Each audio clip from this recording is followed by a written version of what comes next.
All right, welcome to a Sunday night. Oh my goodness. I'm going to get a few minutes here, let you guys come in and get settled. Grab your popcorn, grab your water, and we'll get going. Boy, I'll tell you, it has been, I was just talking to Ken from It's All About the Biology. And it has been a weekend. I think 'tis the season is what I was saying. Everybody's really like moving and grooving. We got to like move fast in order to, we don't have much of a growing season.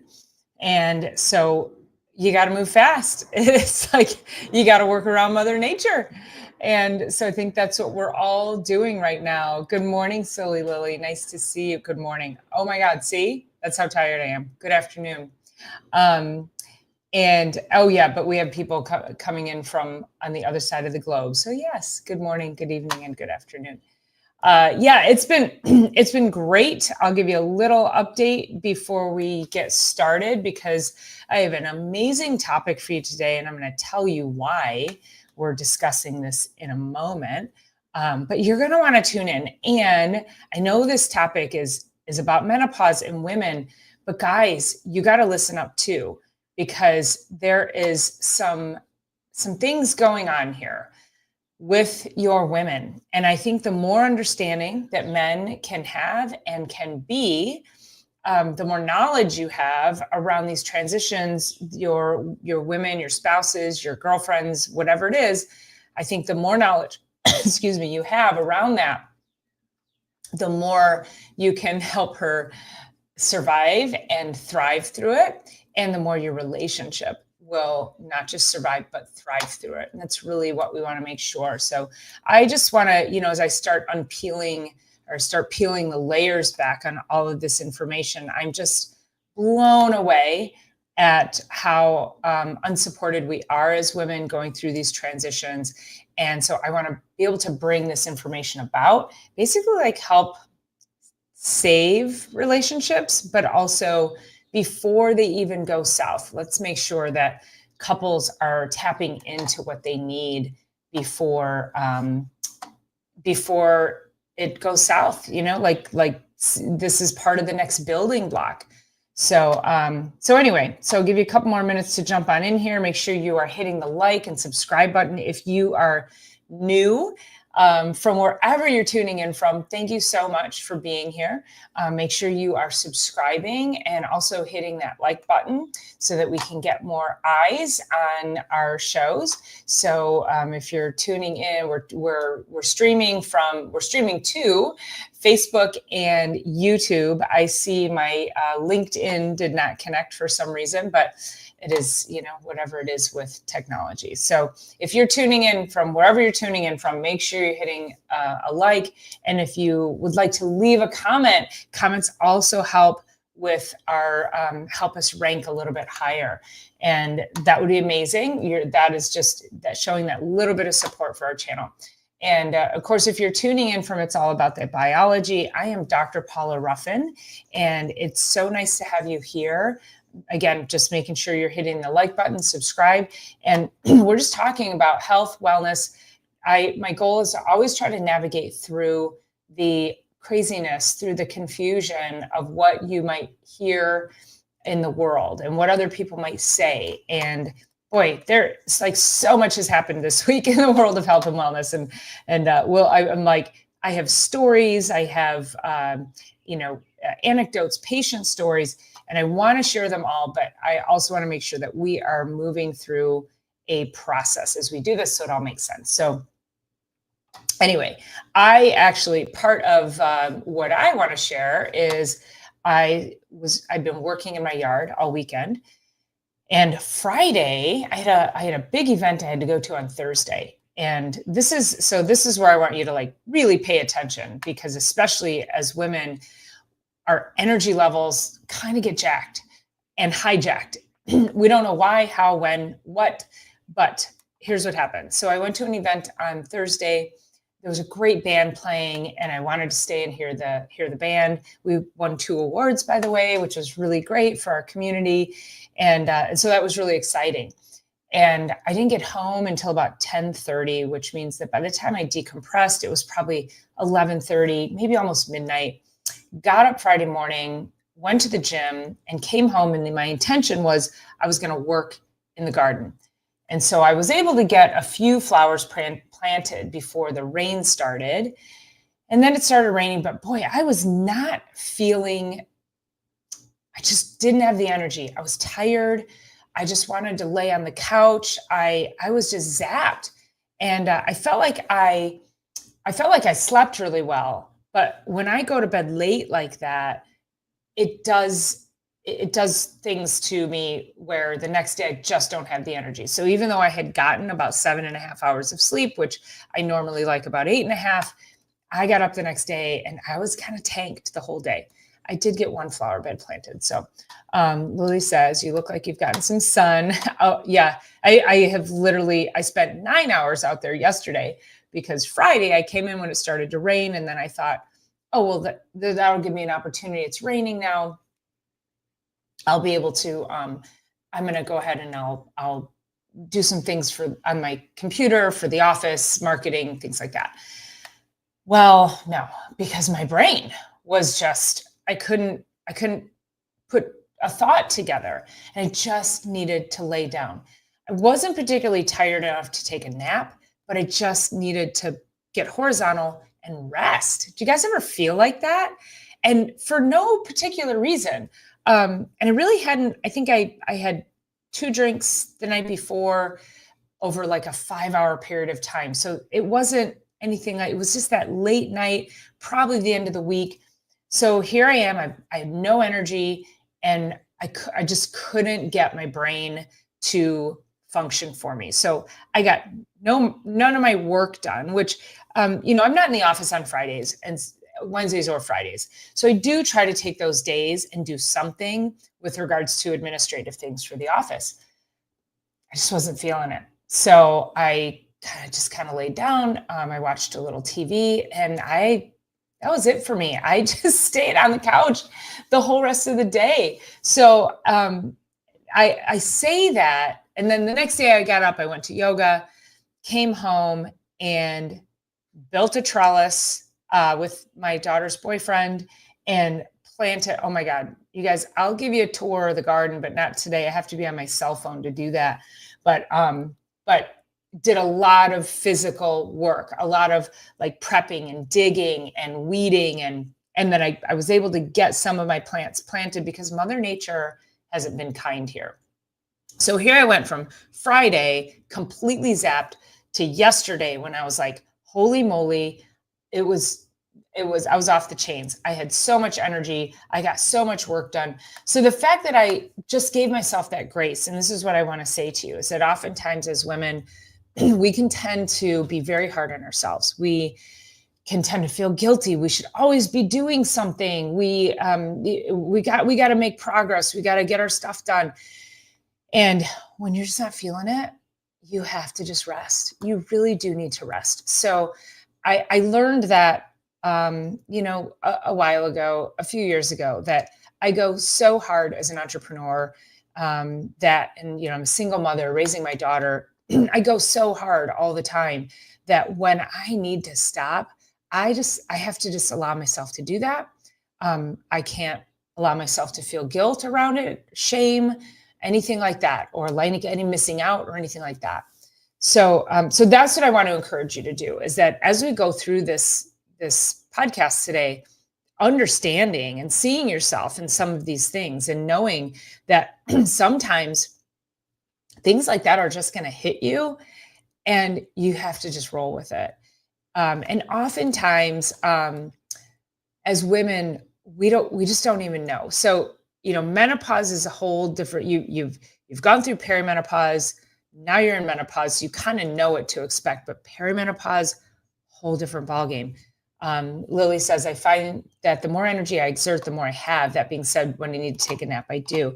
So important. Yeah. And of course, yesterday, and you guys know, once you're getting going on something, you cannot stop. I mean, this project to build the trellis was a very physically demanding project. And of course it required our brains too, because my daughter's boyfriend, he said to me, he goes, how are we doing this? And I go, I don't know, but we got to bend the panel and we got to put T-posts in. And I don't know, we just got to figure it out. And I have a fence around my garden. So we had to figure out how to get it in, bend it. And it was crazy.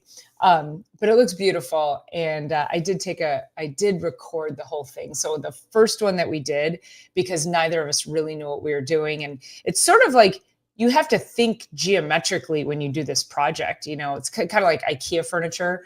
When you get your first cabinet or whatever it is you're putting together, you put the first one together, it takes you hours to do it. You have no idea what you're doing. And then the next one, you're like, oh, I know what I'm doing now. And you just, boom, go.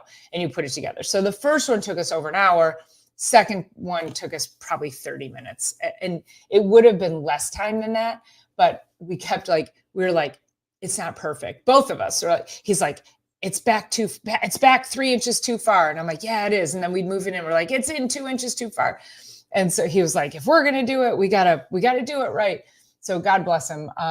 He was a huge help. So, but it looks beautiful. I have this vision. I have going to have my tomatoes trellising up and my squash. And I got some snap peas in there. And I have to get some flowers. I'm going to get some nice vining flowers, some edible flowers. So I think it's going to be amazing. So I'm super excited about that. But yeah, so that was I really wanted to go. There was a festival here in my town. And I was thinking, oh, I'll work in the garden and then I'll shower and go to the festival. Never made it. I didn't even eat dinner until about 8:30. I was starving. And I was really, though, trying to make sure that I stayed hydrated. Because I knew I was outside in the sun all day. And I thought, you got to keep drinking water, just keep drinking water, electrolytes, made sure that I stayed hydrated. So it was a lot. And then today I went to yoga. I slept great last night, went to yoga this morning. Every part of me is sore. And then I had Dr. Erica Peabody, who from Chiropractic is Sexy. She met me down there. We did yoga together, and then we went and had brunch together. So it's been a wonderful day. And then I came home and I did more of that. So the energy continued.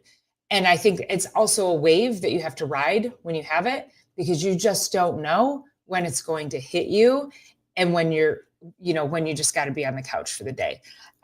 So that's my story. And so many women go through this and they just don't have the tools or even the, I think like what I was saying earlier, it's like, you have to give yourself grace, stop being so hard on yourself. So going through perimenopause, actually, let me back this up.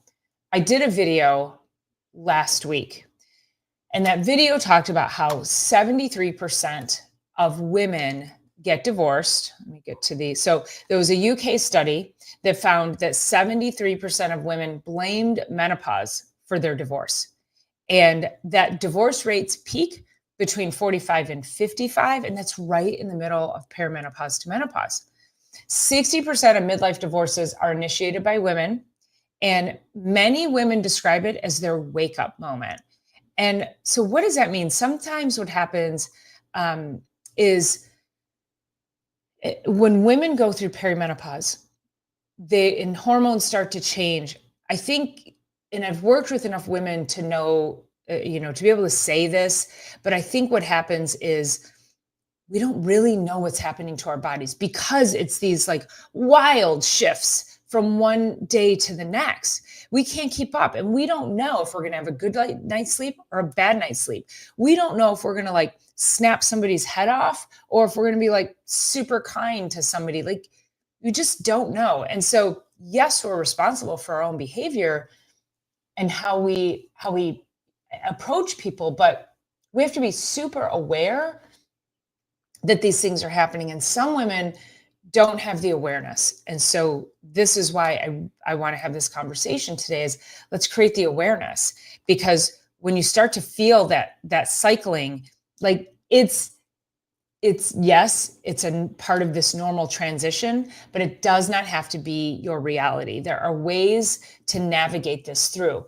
And when women don't get the help, so recognizing that they need some help, they need some assistance, and we'll talk about what that looks like. So you have to recognize that first and then take steps to make it better. And if you want to save your marriage, if you want to save your relationship, then you're going to want to listen to this. And this is why I said, men, also, it's important that you're here and it's important that you listen, because your woman is going through, her body doesn't feel like her body. It feels almost unrecognizable at times. And if you feel that, if you're listening here, drop a comment and tell me if that's how you feel. Like, you're like, oh my God, whose body is this? Whose brain is this? Where did the fluff in the middle come from? I've never had that before. I've always been sharp as a tack. Why do I feel so foggy? I've had women say to me, I hope I don't have early dementia. And I'm like, you don't have early dementia. It's just menopause. But we've gotten to have so much fear around menopause, perimenopause, and menopause that suddenly women are fearful that they're getting dementia. And so the tools that I'm going to give you today are actually going to help your brain to function better, your body to function better, help make sure that you're having less of those ups and downs, so that you can navigate through these transitions, so that you don't make your partner crazy, and that you don't make your kids crazy, and that you can actually start to be more aware of your emotions and what your needs are.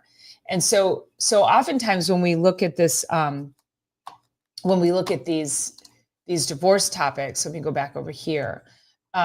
So what happens is, so estrogen starts to decline, and women as a general rule, we are nurturing.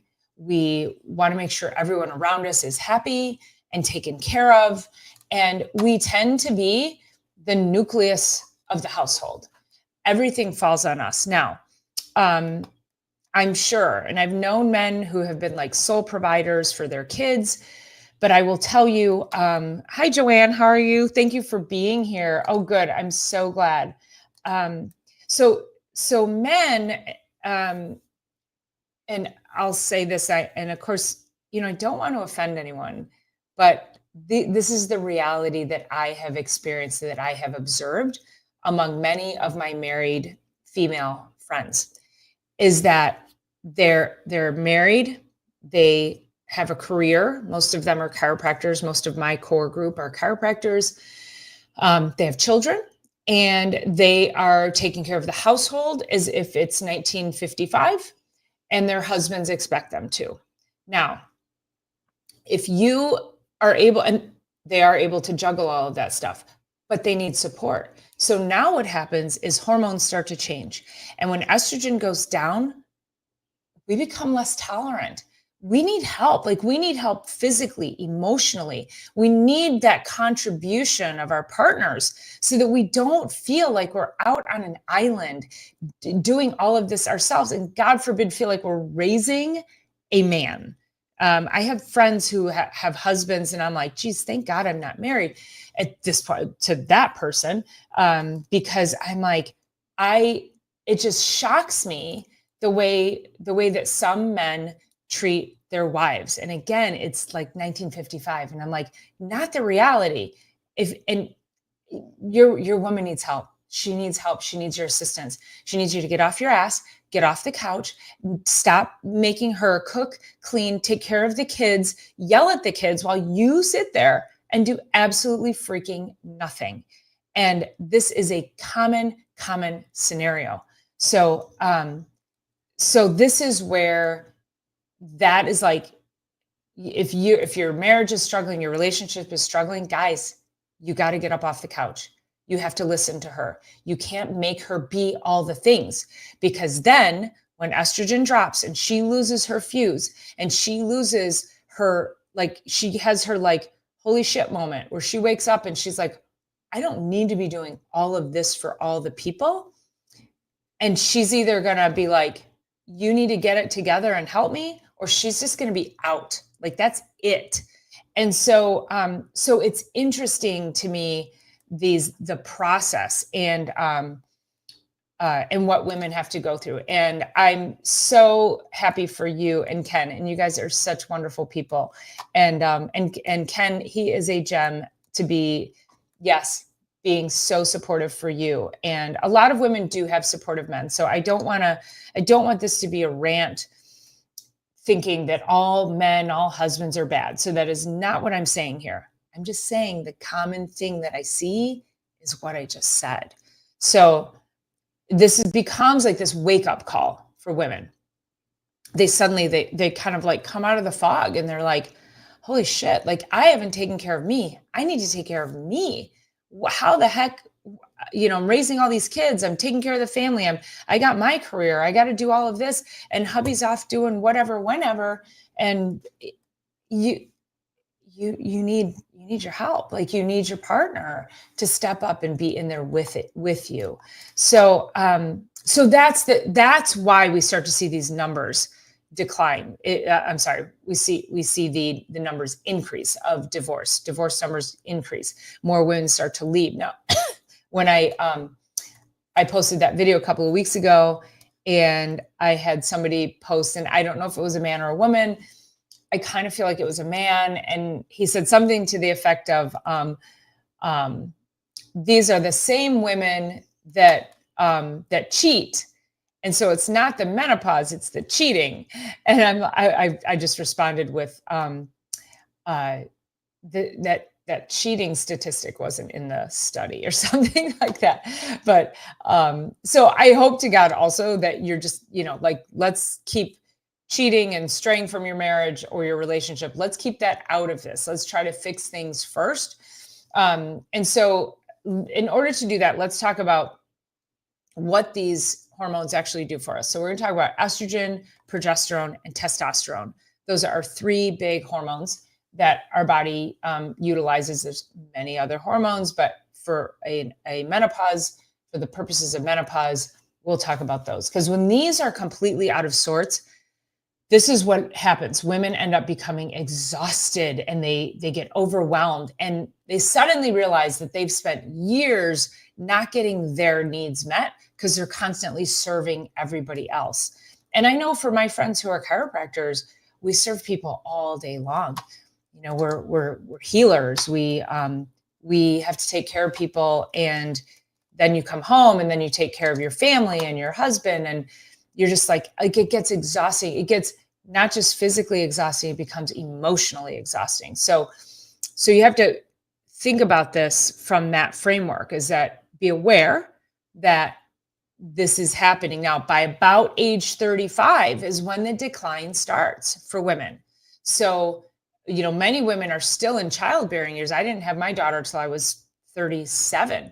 But I didn't go through menopause till I was probably 54 or 5. So I had a very healthy reproductive years. And I say that because many women, and I'm going to get into the hormones in a minute, but so many women, they're like, oh my God, I can't wait. I can't wait to go through menopause. Can't wait to go through menopause. I'm like, yeah, you can.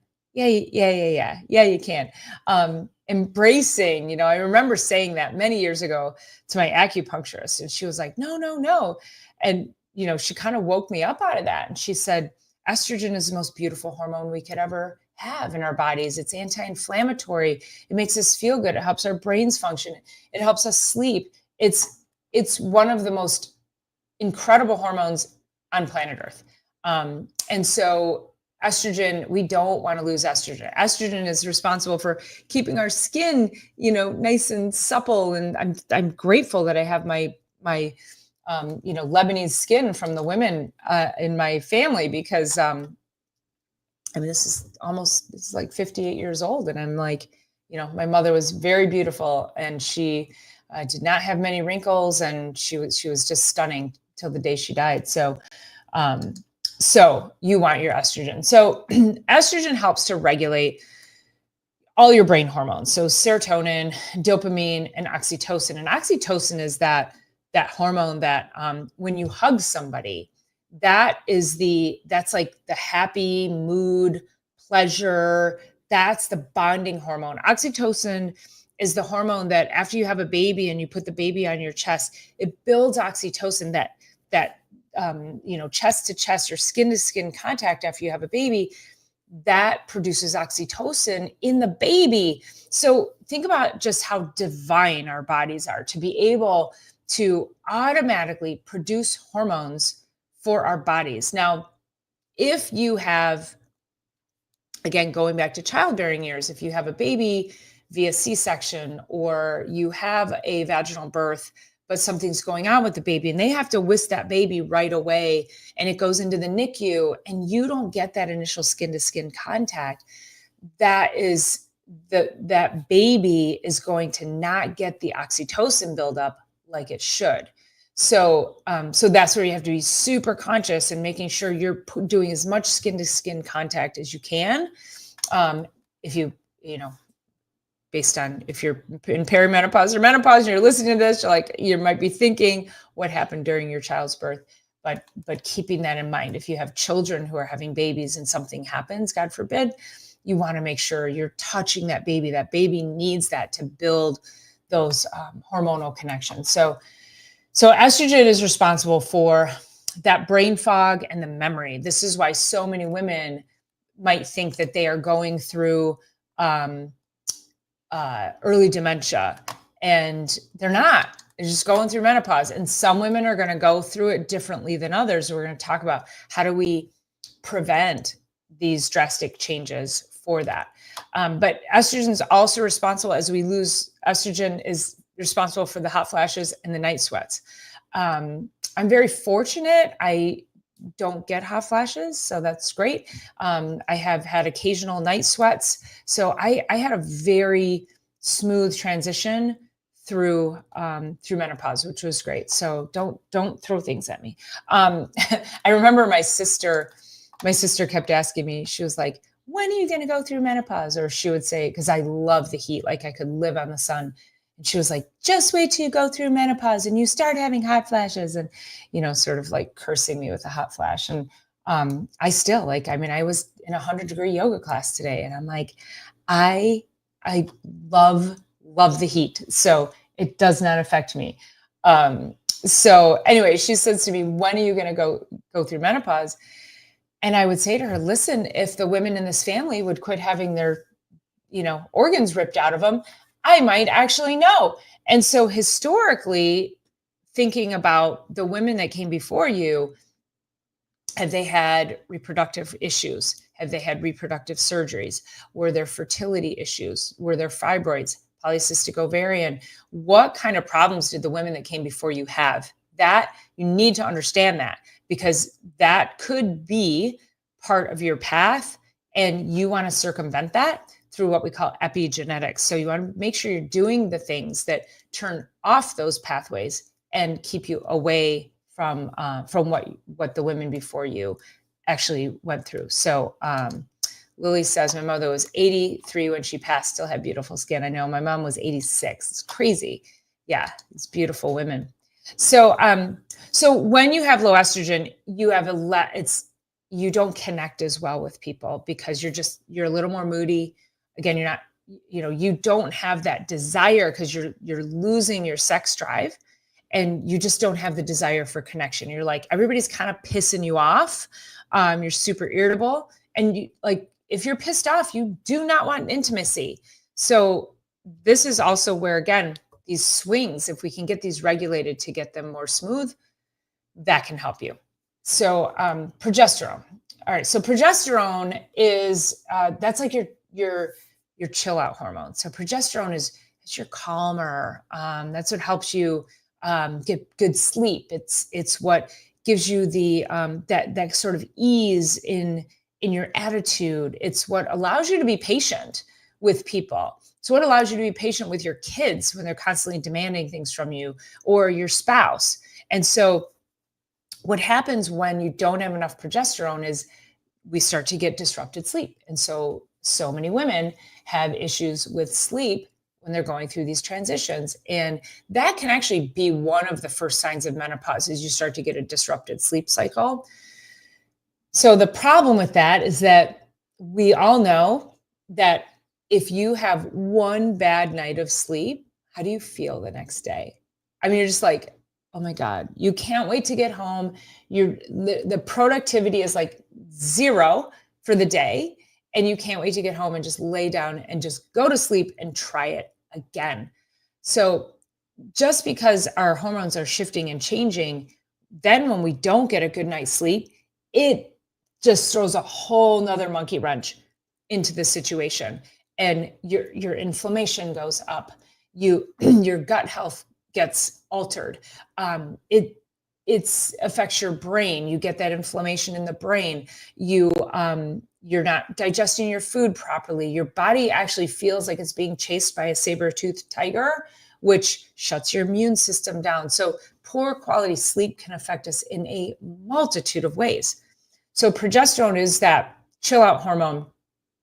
And so we can tend to be more anxious, more irritable. And then of course it's the difficulty falling asleep and or difficulty staying asleep. And then if you wake up at 2 a.m., you could be up for, 2-3 hours before you actually are able to fall back asleep. And so, so without progesterone, everything seems to be a bigger deal. And I'm not going to say that it doesn't seem to be a bigger deal than it should be, but you may tend to make more out of something because you can't figure out how to calm your way through it.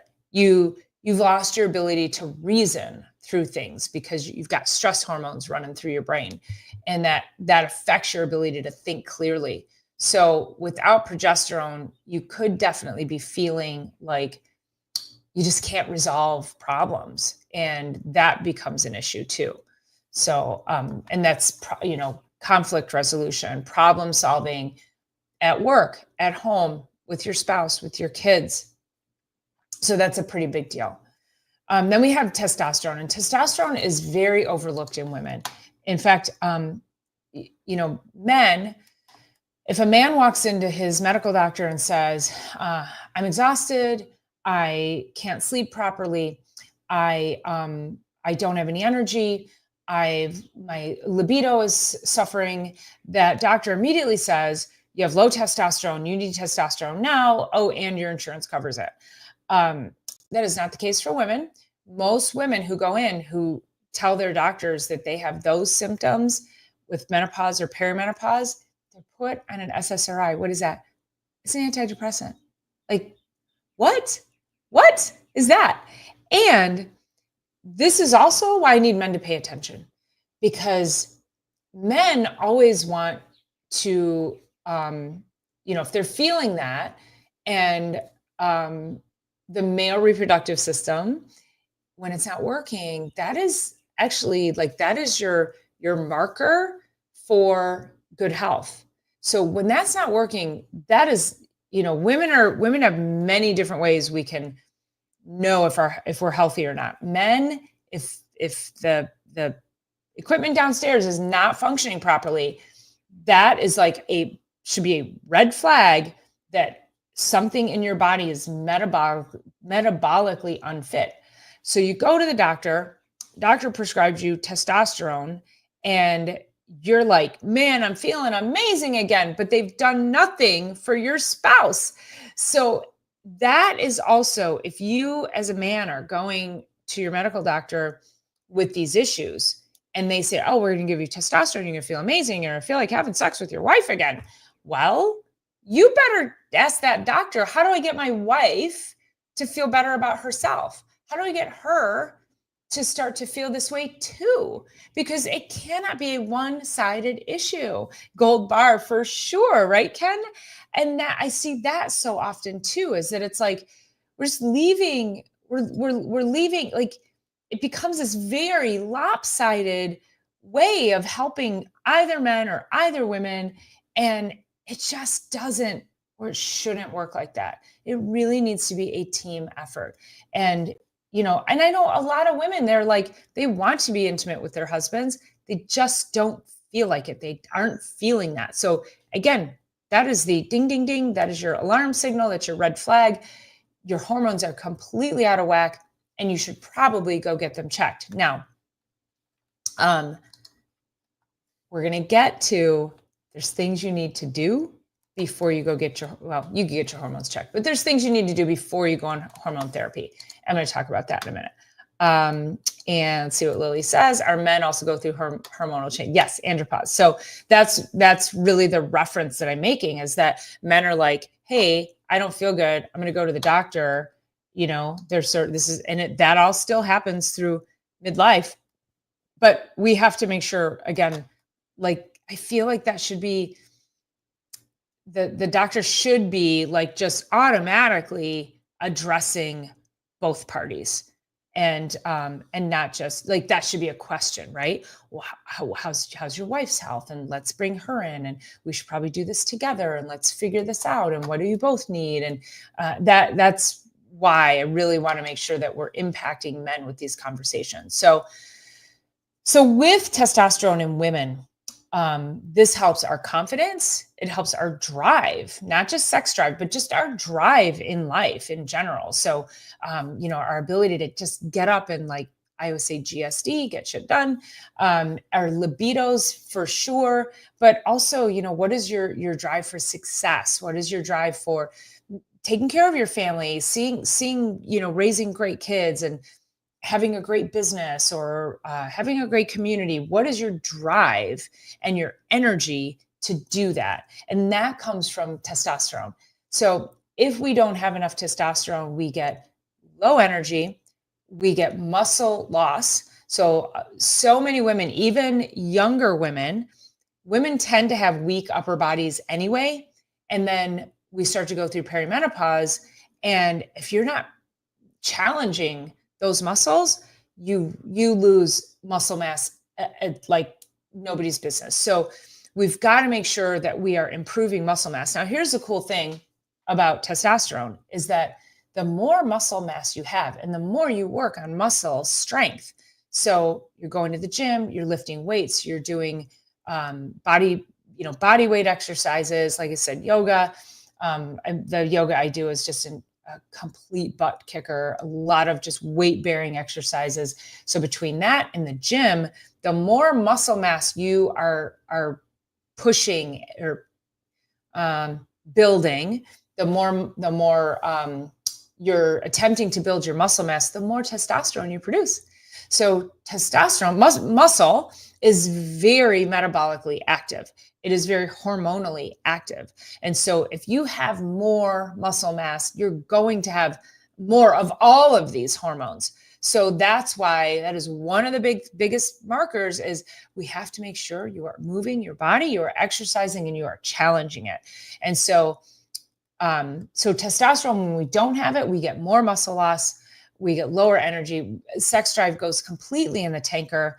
And it can also affect like your self-worth, your identity. So that confidence that we thought we had, or that we used to have, again, this is part of that, like, I just don't feel like myself anymore.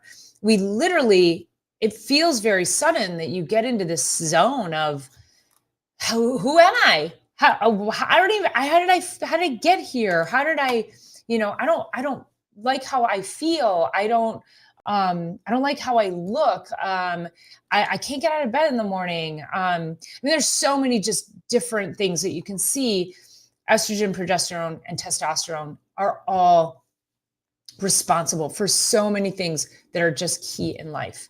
So when women finally have this wake up call, what tends to happen is they don't just wake up, they kind of snap. They're like, because again, you're sort of like wandering around, like, how am I feeling? What? I don't like this. Kind of saying thing. I've been doing everything. And then boom, you're just like, I'm done. And then out you go. So also for men, if you're able to recognize these things also in your partner, again, you got to be able to have those conversations. You have to be able to, she's not just being bitchy. She's not just having a bad day. Like, this is a life transition that is being driven by hormonal changes that she doesn't even understand are going on. So it is literally my plea to men to say, please pay attention. Please open your eyes.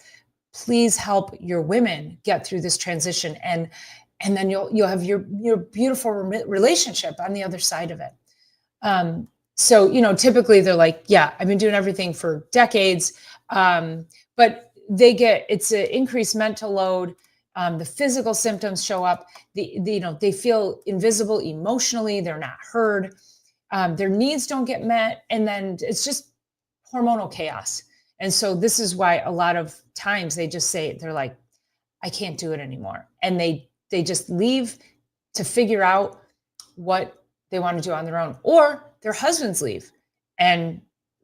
And they're like, oh my God, like it came out of nowhere. So that's often where the relationship breakdown is. It came out of nowhere. One party leaves because there was no communication on what was happening and what either party really needed through all of this. So it's really not just for men. It's not rejection. It's really survival. Your woman is just trying to survive. She's trying to figure out something that she had life figured out. She had it on lock. And then all of a sudden, here we go. And the thing with that is that, women used to die by about, they didn't live to an age where they had menopause. And so this was never a thing. And then of course, like with my mom and her generation, you didn't talk about it. It was very taboo to have these conversations. You did not talk about it. You go through it alone. You do not ask questions. You do not share with anybody other than a hot flash. You just don't share it with anybody. And that is my reason for doing this, is we have got to change this. I have had more women coming up to me and saying, do you help with hormones? And I'm like, yes, that's what I do. So what I do is lifestyle medicine. So this is why I say we can't just go to hormone replacement therapy. We have to look at all the lifestyle pieces. So what is your diet like? And of course, if you've been following me for, however long you've been following me, if you're new to the channel, this is what I do. I talk about lifestyle medicine, utilizing lifestyle for the tools that we need to be the healthiest and most optimized humans on planet Earth. And so it really helps us to uncover the root cause of the hormonal imbalance. So we're starting to lose our hormones because that's the cycle of life. But what can you do to improve the production of hormones? So again, that's what we talked about: weight training, making sure you're eating the proper foods, getting the proper nutrients that build your estrogen, your progesterone, your testosterone, making sure you're supporting the organs that release these hormones. So I think it was about 2 or 3 weeks ago. You can go back on another Sunday Night Live. I talked about nutrients for this. And so I've got more coming when it comes to like nutrition, specific foods, things like that. I don't have time to address that in this particular podcast, because I do want to just take a high level of why are so many people getting divorced at this particular age, and many people blame it on menopause. So lifestyle medicine is helping you use food, movement, sleep, mindset, supplementation, utilizing those things to help get a better correction. Now, if you have been somebody who you don't have a healthy lifestyle, you've got to start there, because if you go to hormone replacement therapy, that you're still not going to get the best correction or the best optimization of what you need. You need to be eating well. You need to be getting proper sleep. You need to be moving your body. You need to be having a good mindset. You need to be having, serving your body in the highest possible way so that it can give back to you the things that you need. Now, some women, I know a few women, they're like, I never needed it. I didn't need hormone replacement. And that's great. And then some women, the transition hit them so hard, so fast, that they were like, oh my God, I'm going to kill somebody. And they went and they were put on hormone replacement therapy and an SSRI. Just get the HRT. Like, that's fine. You don't need the antidepressant also, because those are really hard to come off of. So then you can backtrack. Then you can be like, okay, I'm going to work on diet, exercise, sleep, movement, all of that. So sometimes, yes, you do need to go there, but you can't look at it like a Band-Aid. It's not going to resolve everything if you are still living your life in a way that does not serve good human health. So therapy can be very helpful, um, helping you process years of resentment, communication gaps with your spouse, and just simply being able to express the needs that you have not been able to get met, you or your partner. And so that can be helpful, so individually or couple. And then finding common ground, you know delegating things around the house, chipping in to take care of the kids. Again, these are things that I witness, that I find that most of the people that I know, it's a very lopsided um, relationship, in the sense of when you're raising kids, the man somehow seems to be able to get a pass on a lot of things. And so, chip in, get up, go, take the kids, give her a day, or, don't make her ask the kids 20 times to do something. And then while you're just sitting there watching TV, like, get up, get into it. Like, these are your children too. And again, I say that because these are actual, like, stories and people that I know, that I love and care about. So also, I mentioned earlier, patience, grace, and compassion. So what's happening? This is not a character flaw. It is absolute hormonal chaos. And she needs some time to help get through it, to figure it out. It's like a rebirthing of yourself, only you can walk and talk and speak and all of that and take care of yourself, but holy shit, you don't know what to do. You don't know where to turn, or how to manage anything. So it really is, it does play games on us. So anyway, so for partners, if you're watching tonight, this, for men, you are not being rejected. She's just trying to figure out life again. And so she barely understands what's happening with herself. So I just asked you, be curious, ask questions, be willing to ask her, how can I show up for you right now? What do you need from me? How can I help? And she may not even know. She may not even know the answer because she can't even figure it out herself. But help her figure it out. Again, that could be you go take a walk together, start doing things that create commonalities, that create greater connection for you. I think would be helpful. So if you are a woman, go ahead and drop a heart in the comments, and let me know, like, have you ever been felt like you're like one meltdown away from walking out the door? And for your partners, for the men out there, go ahead and drop a comment also. What is it that you have learned to support the women in your life to be able to help her through this? Because also, I think it's really powerful for the men who do step up, who are able to just dig in and say, okay, how can I help? Help other men understand what they can do to help as well. So, okay. So that being said, now, I know it's a lot, and I also want to come back. I probably next week I'll do nutrients, what you can do, foods, different ways to actually support your hormones, so you can actually have healthier hormones with foods and nutrition. But today I wanted to really give that overview, because it's really sad to me that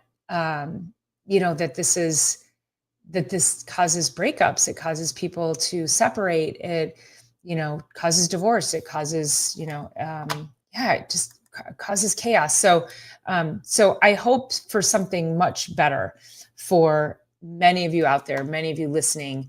And if you are interested, in the show notes, I have it's called a Menopause Madness Workbook, and you can pick that up for just $27. So it's got tips, tricks, there's trackers in there, there's an area to journal. It's a 60-page digital download. And so it's so valuable. It'll help you walk through the different things that you might be experiencing and help you navigate and try to make sense of some things as well, and maybe learn new things about yourself. So make sure you hit the link in the show notes so you can pick that up and just start getting through this transition with a little more ease. So which is what I hope for all of you. Let's see. Lily says, I look forward to those podcasts as well. Great topic, much needed information. It's amazing. I did an event about 3 weeks ago, maybe, and I had multiple women come up to me. I had a table set up and I had multiple women come up to me and they all asked me, do you help with hormones? I'm struggling. I don't know what to do. I haven't been able to find any resources. I mean, this is a really, again, it's very sad to me that there are no answers out there. I have the answers, which, I've been working with women on this for many years. And but I think it's one of those things where I work with perimenopause and menopausal women and health and wellness and nutrition. I've been doing this for 27 years. And I finally just realized that there needs to be more of a focus on women's health. And so I don't talk about it enough as much as I feel like I should. So I've had a little bit of an eye opener on really being able to help women through this, because I'm that woman too. I'm 58 years old. So, I went through it, and I went through a breakup through it, and, it wasn't pretty. So, it's definitely, I want to see other people get through it successfully. Fortunately, lifestyle wise, I was doing all the things that I teach you guys how to do. And so I have the lifestyle, piece down. Like that's on lock for me, which is great. And I will tell you, just to be fully transparent, that I was kind of going kicking and screaming. I did not want to do hormone replacement therapy, but and really it's just been in the last few months where I was just exhausted and I could not pull out of it. Doing these shows, hopefully you didn't notice any of that. I tend to get a little bit lit up and get on fire when I come on here. I get some energy. But as soon as the show was over, I'd be like, oh my God, like I could not wait to go and just go lay down. And so I would wake up in the morning, I would think I would have a great night's sleep, and I'd wake up in the morning and I would feel like I could just go back to bed. An hour later, I'd be sitting at my office trying to get things done. I couldn't think clearly. I'd think of something else that I needed to do, and I'd go to do that, and then I'd forget what I was doing. It was nutso. So I actually did go on hormone replacement therapy, and I dabbled in it a little bit about 2, maybe 3 years ago. And the process, I didn't like who I went to see. And I was like, oh, I can do this on my own. And so I just lifted harder. I ate better, less alcohol. You just kind of, the no fun diet basically is what it is. So, but I finally was like, you know what, you just need to do it. And so, I was like, okay, I have all the lifestyle stuff down. This is the next step. This is how I teach it. What can you do to make sure then if you need it, then that's where you go. I felt better. I'm sleeping better. I have better energy. I'm thinking more clearly. And it, except like Friday when I just like hit that wall, I think we're still going to have those moments. I think there's still going to be, some of that time. So again, offering myself grace, but I'm not feeling like that every single day. And so that's what I had to do that I felt was best for me. But I made sure all the lifestyle things were in check first. Thank you so much, Joanne, for forwarding this on. I really do appreciate that. And my information is in the show notes. So if I can be of assistance to them or you, please let me know. And Lily, I love that. I have been wanting to write a book, and there's so many different directions I can go with it. And thank you for saying that, because it just is inspiration every single day that I've got to get this message out there in book format. So I have a lot of downloads and, helpful strategy sheets and, checklists and things like that. But yeah, you're right. I have to put all my stuff into book form. So thank you for that. And thank you so much always for your support and your suggestions. So yeah. So I think that's about it. We're coming up on an hour and it's a lot. And that's why, I wanted to give you guys the 30,000 foot view of all of it today, because it's kind of crazy what's happening out there. So we just want to make sure that we're getting supported for ourselves, for our hormones, for our sleep, but then also making sure your partners are listening to you and helping you and making sure that support is there as well. So okay. Well, I think that is it for me, but thank you so much for tuning in as always. And I will see you guys tomorrow on Reset Monday and then Thursday for Chiropractic is Sexy, and right back here next Sunday. So there it is. Awesome. Well, you guys have an amazing week. I appreciate you all being here. I appreciate your insights, your comments, your engagement. And of course, Joanne, thank you so much for sharing the video across. Very much appreciated. And welcome in. It's nice to meet you today. All right, you guys have an amazing night. Talk to you soon.